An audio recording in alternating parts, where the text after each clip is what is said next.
मुजफ्फरनगर दंगे में पहली बड़ी गिरफ्तारी हुई है। बीजेपी विधायक सुरेश राणा को यूपी पुलिस ने लखनऊ से गिरफ्तार कर लिया। सुरेश राणा पर भड़काऊ भाषण देने का आरोप है। गिरफ्तारी के बाद सुरेश राणा को लखनऊ के गोमती नगर थाना ले जाया गया। राणा पर हिंसा भड़काने का भी आरोप है। पुलिस ने आज नाटकीय अंदाज में राणा को गिरफ्तार किया। राणा आज विधानसभा की कार्रवाई में हिस्सा लेने गए थे। मुजफ्फरनगर दंगा केस में सुरेश राणा सहित 16 बड़े नेताओं और हस्तियों के खिलाफ वारंट जारी किया गया है, जिसमें बीजेपी के 4 विधायकों के नाम शामिल हैं। बीजेपी के बाकी 3 विधायक हैं हुकुम सिंह, संगीत सोम और कुंवर भारतेंदु सिंह। इंडियन मुजाहिदीन का एक आतंकी जेल से पेशी के लिए कोर्ट लाए जाने के दौरान पुलिस बल को चकमा देकर फरार हो गया। अफजल उस्मानी नाम के इस आतंकी को 27 अगस्त 2008 को यूपी से अरेस्ट किया गया था। उससे पूछताछ के आधार पर इस आतंकी संगठन के 21 सदस्य गिरफ्तार हो चुके हैं, जिनमें इंडियन मुजाहिदीन का IT हेड मंसूर, पीर भॉय और सादिक शेख जैसे नाम शामिल हैं। गुजरात धमाके के लिए जिस गाड़ी का इस्तेमाल हुआ था उसे अफजल उस्मानी ने ही मुहैया कराया था। उससे पूछताछ के बाद आजमगढ़ में IM का पहला मॉड्यूल पकड़ा गया था। बताया जाता है कि आज दोपहर जब उसे पेशी के लिए कोर्ट ले जाया जा रहा था तो वो पुलिस को चकमा देकर रफू चक्कर हो गया। मुंबई पुलिस अफजल उस्मानी की तलाश कर रही है। उसे पकड़ने के लिए जगह जगह तलाशी और नाकेबंदी की गई है। अगर आप सपनों का आशियाना या फिर नई कार खरीदने की सोच रहे हैं तो अभी आपको सस्ते कर्ज के लिए लंबा इंतजार करना होगा, क्योंकि महंगी EMI से राहत मिलना तो दूर, PMI अब और महंगी होने वाली है। 15 दिन पहले RBI के गवर्नर पद का भार संभालने वाले रघुराम राजन ने उम्मीदों के उलट कर्ज महंगा कर आम लोगों समेत उद्योग जगत को तगड़ा झटका दिया है। अपनी पहली कर्ज नीति का ऐलान करते हुए रघुराम राजन ने रेपो रेट बढ़ाने का फैसला किया है। इस फैसले पर राजन ने सफाई देते हुए कहा कि महंगाई अभी भी ज्यादा है, जिसके चलते ये फैसला लेना पड़ा है। Basically 0.5% of the entire borrowing of the banking system.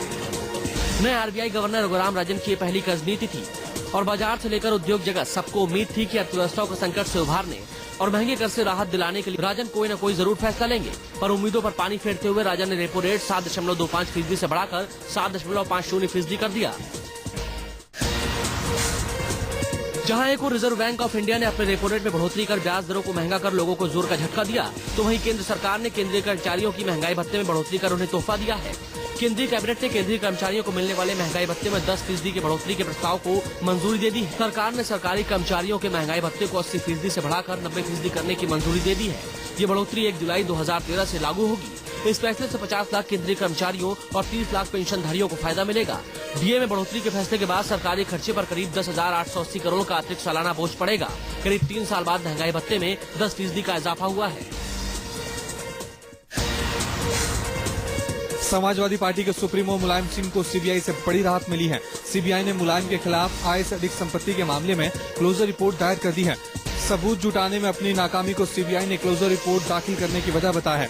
दूसरी ओर केंद्रीय सतर्कता आयुक्त ने भी इस मामले में जांच रिपोर्ट तलब की है। सुप्रीम कोर्ट में 2007 में कर्जे दाखिल कर सुप्रीम कोर्ट ने मुलायम सिंह पर 2 करोड़ 63 लाख रुपए की आय से अधिक संपत्ति जुटाने का दावा किया गया था। सुप्रीम कोर्ट ने आय से अधिक संपत्ति हासिल करने के मामले में 1 मार्च 2007 को CBI जांच का आदेश दिया था। CBI ने 2007 में स्टेटस रिपोर्ट दाखिल कर आरोप लगाया था कि मुलायम की आय 6 करोड़ 23 लाख रुपए रही, जबकि खर्च 4 करोड़ 45 लाख रुपए रहा, लेकिन उन्होंने 4 करोड़ 41 लाख रुपए की संपत्ति जुटाई है। मुजफ्फरनगर दंगों की आंच से यूपी के विधानसभा का मौजूदा सत्र तपता रहा और हालत ये हो गई कि सत्र के अंतिम दिन आज नौबत हाथापाई तक आ गई। 2 दिन से मुजफ्फरनगर दंगों को लेकर आरोपों का दौर जारी था। सदन की कार्रवाई के दौरान जब बीजेपी विधायक सुरेश राणा मुजफ्फरनगर दंगों को लेकर लग रहे आरोपों पर सफाई देने लगे, जिस पर सरकार के मंत्री अंबिका चौधरी कुछ नाराज हो गए। सुरेश राणा की तरफ से बीजेपी के विधायक उपेंद्र तिवारी भी बोलने लगे। आरोप है कि इस बीच अंबिका चौधरी ने उन्हें सदन में ही फटकार दिया, जिससे नाराज बीजेपी विधायक आगे बढ़ने लगे और उनकी यूपी सरकार के राज्य मंत्री तेज नारायण पांड्या से धक्का मुक्की शुरू हो गई। इसके बाद तो सदन को स्थगित करना पड़ गया। हालांकि बाहर निकलकर अंबिका चौधरी ने हाथापाई की बात से इनकार किया। भारत के पूर्व सेना अध्यक्ष जनरल VK सिंह पर लगे हैं बेहद संगीन आरोप। अंग्रेजी अखबार द इंडियन एक्सप्रेस के मुताबिक अपने कार्यकाल के दौरान सेना में जनरल के पद पर रहते हुए VK सिंह ने उमर अब्दुल्ला की जम्मू कश्मीर सरकार को गिराने की साजिश रची थी, जिसके लिए जनरल VK सिंह ने सेना की खुफिया एजेंसियों को मिलने वाले करोड़ों के फंड का गलत तरीके से इस्तेमाल किया था। VK सिंह पर ये तमाम आरोप सेना की एक रिपोर्ट पे लगाए गए हैं, जिसे रक्षा मंत्री AK एंटनी को सौंपा गया है। रक्षा मंत्रालय ने रिपोर्ट की संजीदगी को देखते हुए इसे प्रधानमंत्री कार्यालय को भेज दिया। केंद्र सरकार ने संकेत दिया है कि अगर आरोप सही पाए गए तो VK सिंह पर कार्रवाई होगी, जबकि बीजेपी विक्रम सिंह के पक्ष में उतर आई है। राजनीतिक पूर्वाग्रह से किसी ने किसी पार्टी को ज्वाइन किया, नाते आप एक इंक्वायरी उस पर बैठा दीजिए, तो ये तो अपने आप में बेशर्मी की पराकाष्ठा है। मिशन 2014 में जुटे बीजेपी के PM in waiting Narendra Modi ने वोट बटोरने का नया फंडा अपनाया है। नरेंद्र मोदी ने ट्वीट के जरिए बॉलीवुड से अपील किया है कि वो युवा मतदाताओं को रजिस्ट्रेशन करवाने के लिए प्रेरित करें। मोदी ने ट्वीट कर सलमान खान, शाहरुख खान, आमिर खान, अक्षय कुमार, अमिताभ बच्चन, दीपिका पादुकोण, प्रीति जिंटा सरीखे बॉलीवुड सितारों से अपील की है। बॉलीवुड के अलावा मोदी ने सचिन तेंदुलकर से भी युवा मतदाताओं को उत्साहित करने के लिए कहा है। मोदी ने अपने ट्वीट में लिखा है कि युवाओं की भागीदारी से लोकतंत्र मजबूत होगा। उत्तर प्रदेश में बीजेपी के मिशन 2014 का प्लान मोदी तैयार हो गया है। 15 अक्टूबर को कानपुर में बीजेपी के PM in waiting Narendra Modi Uttar Pradesh में पहली बार चुनावी शंखनाद करेंगे। कानपुर में मंच पर उनके साथ राजनाथ सिंह भी होंगे। खबरों के मुताबिक दूसरी रैली 25 अक्टूबर को झांसी में होगी और तीसरी 8 नवंबर को बहराइच में होगी। मोदी ने काशी, मथुरा और अयोध्या से शुरुआत नहीं कर ये साफ संदेश दिया है कि यूपी में पार्टी का एजेंडा क्या होगा। मंगलवार को यूपी बीजेपी के कोर ग्रुप की बैठक में तय हुआ, यूपी में 8 जोन में 8 बड़ी रैलियां और आखिर में लखनऊ में एक महारैली का आयोजन किया जाएगा।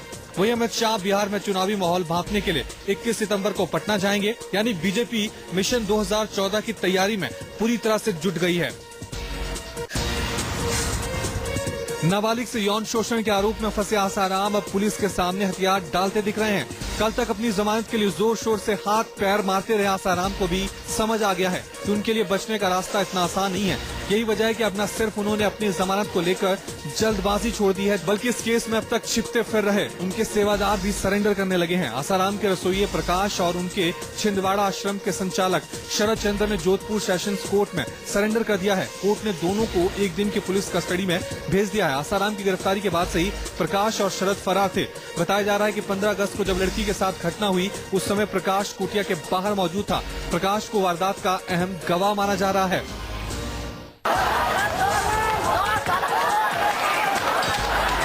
तस्वीरें बिहार के समस्तीपुर की है, जहां ट्रक की चपेट में आने से एक स्कूली छात्रा सहित 2 लोगों की मौत हो गई। इसके बाद गुस्साए छात्रों ने समस्तीपुर दरभंगा सड़क को जाम कर घंटों उपद्रव मचाया। छात्रों ने पुलिस के पिकेट में आग लगाकर जमकर हंगामा किया। इस दौरान सड़कों पर लगे ट्रक और मोटरसाइकिल को तोड़ते हुए उसने आगजनी की। इस बीच गुस्साए लोगों ने अररिया के रानीगंज के विधायक के वाहन पर भी पथराव किया।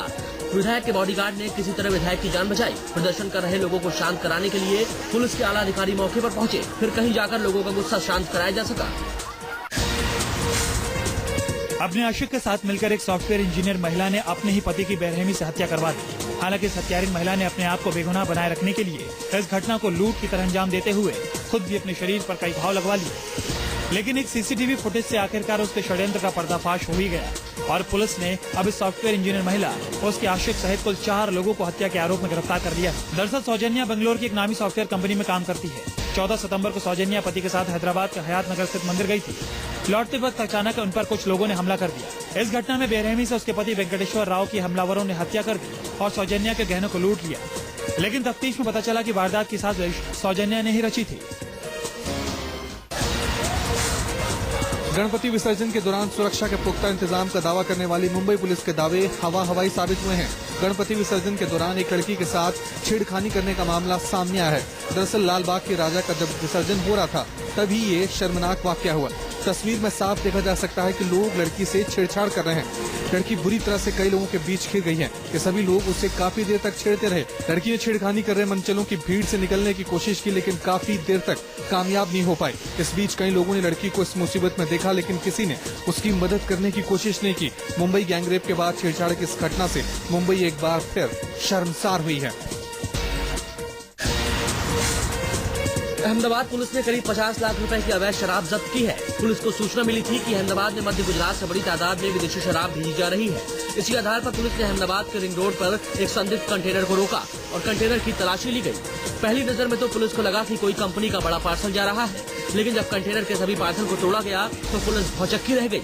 पुलिस ने इस मामले में 2 लोगों को हिरासत में लिया है। पुलिस के मुताबिक एक गिरोह अहमदाबाद समेत गुजरात के बड़े शहरों में अवैध तरीके से विदेशी शराब सप्लाई कर रहा था। गौरतलब है कि गुजरात में शराब पर पूरी तरह से बैन है।